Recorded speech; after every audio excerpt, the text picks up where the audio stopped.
जी मैं पहला फौज ਦੇ ਵਿੱਚ ਭਰਤੀ ਸੀਗਾ जी। ਫੌਜ ਚੋਂ ਪੈਨਸ਼ਨ ਆਇਆ 2017 ਵਿੱਚ अच्छा ਲਗਭਗ 18.5 ਸਾਲ ਨੌਕਰੀ ਕਰਕੇ जी। हाँ जी। तो क्या मतलब रिटायर नौकरी हो से? गए नहीं रिटायरमेंट लेके आया। अच्छा हाँ जी परमेश्वर पेंशन लेके आया जी। अच्छा जी। तो आप देश की सेवा कर किसान की आपदा जब जब आई है तब तब सिंहों ने अपने झंडा लहराई है। आइए आप इस सर के मुताबिक आप समझ सकते हैं कि मैं क्या कहना चाहता हूं और क्यों और किसके बीच में बैठा हूं। आज का फिर से दिल्ली में दोबारा पहुंचा हूं और दोबारा पहुंचने में एक ऐसे जो देश की सेवा करते हैं, जिसे लोग कहते हैं कि हम बॉर्डर पे रह के ही सेवा नहीं करते हैं और भी कहीं आपदा आती है तो वहाँ पहुँचते हैं। आज ऐसे शख्स हैं जो कुछ दिन पहले एक बॉर्डर पर रह के सिपाही बन के देश की सेवा करते थे, आज किसानों के साथ एक किसान की सेवा कर रहे हैं और किसान का सिपाही बन के सेवा करते हैं। मैं उनसे जानना चाहता हूं कि वो कब से आए हैं, क्या करते हैं और उनकी इस तरफ जैसे जवान जय किसान, एक तरफ जवान का भी फर्ज निभाया है और एक तरफ किसान का भी।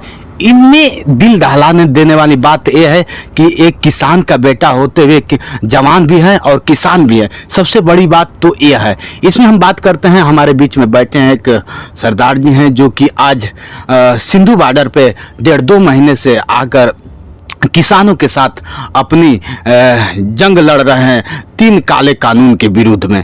पहले तो आपको यूट्यूब चैनल पे मेरा स्वागत है सर। वाहिगुरु जी का खालसा वाहिगुरु जी की फतेह। जी सर मैं जानना चाहूँगा, पता चला है कि आप 1.5 महीने से हैं और इससे पहले आपने देश की भी सेवा की है, इसमें क्या है?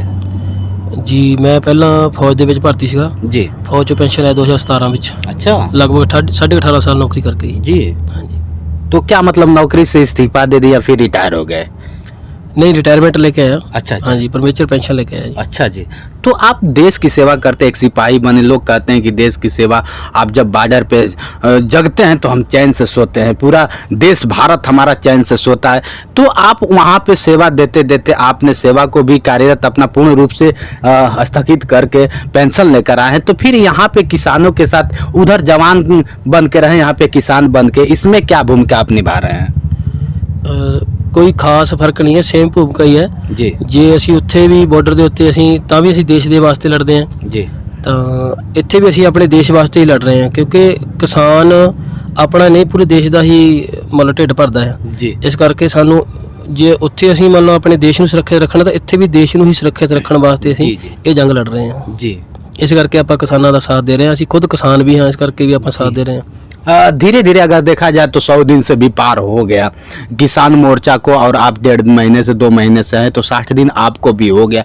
तो अब तक आप किसान में जो मोर्चा चल रहा है सर, क्या आपको लग रहा है कि मोदी जी वापस ले लेंगे इसको? हाँ लेना चाहिए और लेंगे भी जी। क्योंकि नहीं लेने वाला तो कोई सवाल ही नहीं पैदा होता जी।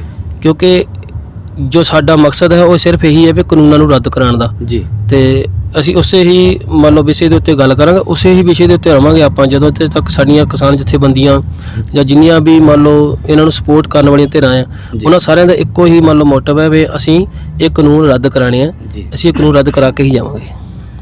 सर अगर देखा जाए तो आप देश की जब सेवा करते हैं तो हमारे बीच दुश्मन जब आते हैं तो आप लोग जान की बाजी लगा देते हैं।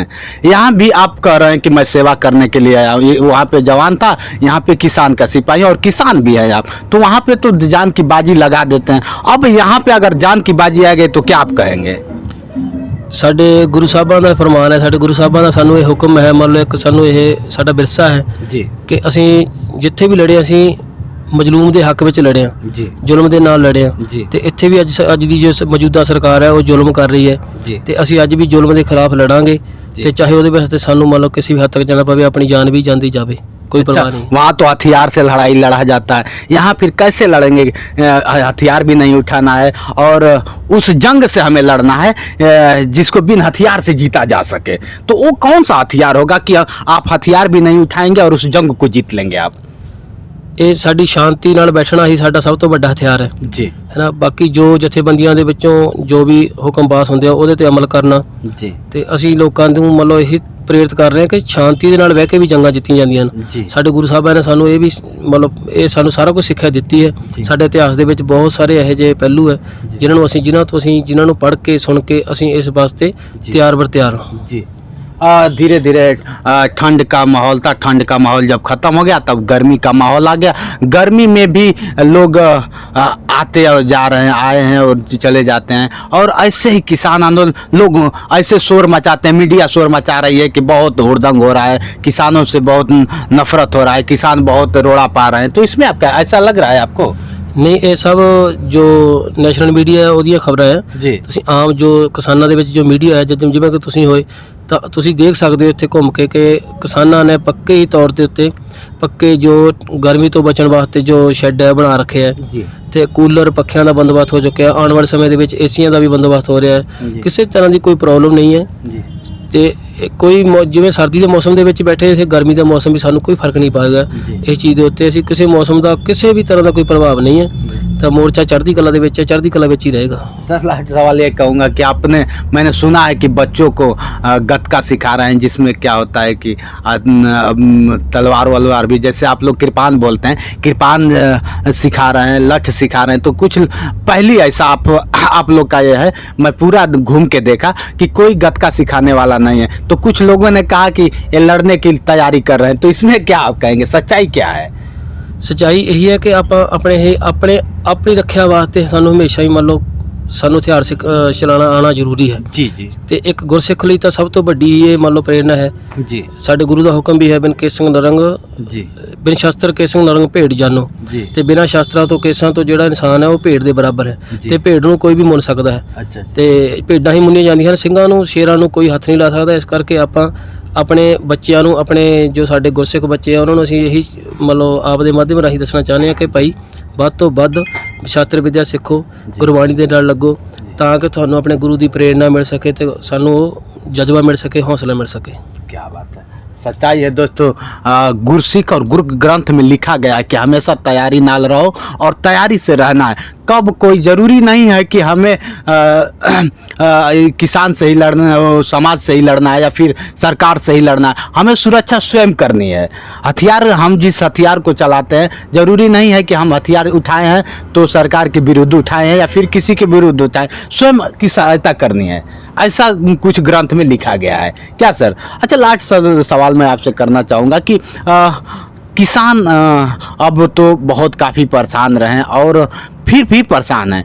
धीरे धीरे 100 महीने से पार होने जा रहा है और मोदी जी कह रहे हैं कि एक काले कानून को वापस करूँगा, 2 नहीं कर पाऊँगा। तो इसमें क्या कहेंगे आप? लोगों को क्या उपदेश देना चाहेंगे? ਸਾਡੀ ਕਿਸਾਨਾਂ ਨੂੰ ਵੀ, ਜਿਹੜੇ ਵੀ ਲੋਕ ਸਾਡੇ ਮਤਲਬ ਦੇਖ ਰਹੇ ਆ, ਉਹਨਾਂ ਨੂੰ ਇਹੀ ਬੇਨਤੀ ਹੈ जी ਕਿ ਕਿਸੇ ਵੀ ਅਫਵਾਹਾਂ ਦੇ ਵਿੱਚ ਆਉਣ ਦੀ ਲੋੜ ਨਹੀਂ। ਜੀ। ਇਹੀ ਸਰਕਾਰ ਸੀ, ਇਹੀ ਮੋਦੀ ਮਤਲਬ ਪ੍ਰਧਾਨ ਮੰਤਰੀ ਸੀ ਜੋ ਕਹਿੰਦਾ ਸੀ 1 ਇੰਚ ਪਿੱਛੇ ਨਹੀਂ ਹਟਾਂਗੇ। ਜੀ। ਅੱਜ ਉਹ ਇੱਕ ਕਾਨੂੰਨ ਤੋਂ ਹੀ ਪਿੱਛੇ ਹਟਣ ਨੂੰ ਤਿਆਰ ਹੈ, ਸੋਧਾਂ ਤੇ ਆ ਕੇ ਗੱਲ ਖੜੀ ਹੈ। ਜੀ। ਇਸ ਕਰਕੇ ਸਾਨੂੰ ਘਬਰਾਉਣਾ ਨਹੀਂ ਚਾਹੀਦਾ, ਹੌਸਲੇ ਨਾਲ ਕੰਮ ਲੈਣਾ ਚਾਹੀਦਾ ਹੈ। ਜੀ। ਤੇ ਅਸੀਂ ਤਾਂ ਇਹ ਕਹਾਂਗੇ ਸਾਰੇ ਆਪਣੇ ਘਰਾਂ ਦੇ ਵਿੱਚ ਬੈਠ ਕੇ ਜਿੱਥੇ ਜਿੱਥੇ ਵੀ ਹੋ ਆਪਣਾ ਮਤਲਬ ਕਿਸਾਨਾਂ ਨੂੰ ਆਪਣਾ ਸਹਿਯੋਗ ਦੇਵੋ, ਅਰਦਾਸ ਬੇਨਤੀ ਕਰੋ ਪਰਮਾਤਮਾ ਦੇ ਅੱਗੇ। ਜੀ। ਤੇ ਸਾਰਿਆਂ ਵੀਰਾਂ ਦਾ ਸਹਿਯੋਗ ਚਾਹੀਦਾ, ਪੂਰੇ ਭਾਰਤ ਦਾ ਸਹਿਯੋਗ ਚਾਹੀਦਾ। ਇਹ ਪੂਰੇ ਭਾਰਤ ਦੀ ਲੜਾਈ ਹੈ, ਇਹ ਇਕੱਲੇ ਕਿਸਾਨਾਂ ਦੀ ਲੜਾਈ नहीं है। जी धन्यवाद सर, आपने मेरे YouTube पे चैनल दी समय दिया, इसके लिए बहुत बहुत धन्यवाद। दूसरी चीज़ सर, लोग कहते हैं कि आप हार मान जाएंगे, एक दिन मोदी ही जीतेगा।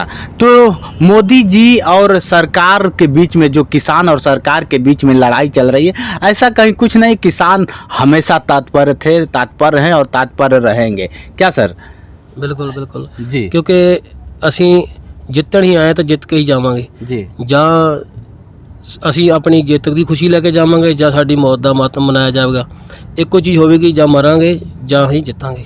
अरे सर, आपने बहुत बड़ी बात कह दी कि मरेंगे या फिर जीतेंगे। तो हमें तो लग रहा है कि अगर गणना के अनुसार देखा जाए तो कम से कम 300 350 आपके किसान शहीद हो चुके हैं अब तक, यही हुआ है। तो उनको शहीदी जो शहीद हुए पहले तो उनको नमन है, और सर फिर आप कह रहे हैं कि यहाँ पे मरेंगे, तो इसमें कई लोगों को ऐसा लगता है कि हम अपने हक के लिए लड़ रहे हैं, लेकिन आप लोग हक के अपने लिए नहीं, पूरा देश के लिए, ऐसा किसानों का कहना है कि हम पूरा देश के लिए लड़ रहे हैं, लेकिन कुछ लोग नहीं मानते हैं। इसमें क्या कहेंगे आप? जो नहीं ਮੰਨਦੇ ਉਹਨਾਂ ਨੂੰ ਕੋਈ ਵੱਡੀ ਕੋਈ ਪ੍ਰੋਬਲਮ ਨਹੀਂ ਹੈ, ਕਿਉਂਕਿ ਜਦੋਂ ਵੀ ਲੜਾਈਆਂ ਲੜੀਆਂ ਜਾਂਦੀਆਂ ਨੇ ਜੀ ਜੋ ਵੱਡੀਆਂ ਲੜਾਈਆਂ ਹੁੰਦੀਆਂ ਉਹਨਾਂ ਵਿੱਚ ਜ਼ਰੂਰੀ ਨਹੀਂ ਕਿ ਸਾਰੇ ਲੋਕ ਸਹਿਮਤ ਹੋਣ। ਜੀ ਤੇ ਜਦੋਂ ਇਹ ਲੜਾਈਆਂ ਜਿੱਤ ਦੇ ਵੱਲ ਜਾਂਦੀਆਂ ਹਨ, ਜਿੱਤਿਆ ਦਾ ਸਿਹਰਾ ਲੋਕਾਂ ਜਿਨ੍ਹਾਂ ਨੂੰ ਮਿਲਦਾ ਹੈ, ਜੀ। ਉਹਨਾਂ ਦਾ ਹੀ ਨਾਮ ਰੋਸ਼ਨ ਅਕਸ਼ਰਾਂ ਦੇ ਵਿੱਚ, ਰੋਸ਼ਨ ਇਤਿਹਾਸ ਦੇ ਵਿੱਚ ਲਿਖਿਆ ਜਾਂਦਾ ਹੈ। ਜਿਹੜੇ ਲੋਕ ਮੰਨ ਲਓ ਢਹਿੰਦੀ ਕਲਾ ਵੱਲ ਜਾਂਦੇ ਹਨ, ਉਹਨਾਂ ਨੂੰ ਕੋਈ ਇਤਿਹਾਸ ਕੋਈ ਉਹਨਾਂ ਨੂੰ ਜਾਣਦਾ ਨਹੀਂ ਹੈ, ਪਹਿਚਾਣਦਾ ਨਹੀਂ ਹੈ।